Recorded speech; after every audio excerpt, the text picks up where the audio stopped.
چاہے مہاجر ہو, پنجابی ہو, پٹھان ہو, اپنی قوم کا وہ مسلط نہ کرو.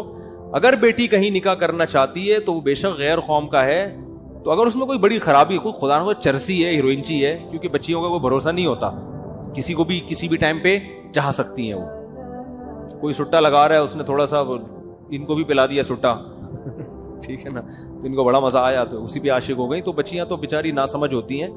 تو ایسا ہی نہیں, ماں باپ انکوائری کریں کہ بندہ اس قابل بھی ہے کہ اس کو اپنے خاندان میں لایا جائے, خاندان کا فرد بنایا جائے. تو اگر اس میں کوئی دوسری خرابی نہیں ہے, بڑی خرابی, تو پھر شریعت کا حکم یہی ہے کہ بچی کی چاہت کو سب سے پہلے رکھا جائے گا. سمجھ رہے ہو کہ نہیں سمجھ رہے؟ اور اس کی مرضی کے بغیر کسی کو اس پہ مسلط کرنے کی اجازت نہیں ہے. بعض خاندانوں میں بڑا ظلم ہوتا ہے بیٹیوں پہ, نہیں چاہ رہی ہوتی, زبردستی تھوپ دیتے ہیں جا کے. تو یہ ظلم ہے, اس کا گناہ ملے گا, قیامت کے دن اس کا جواب دینا پڑے گا والدین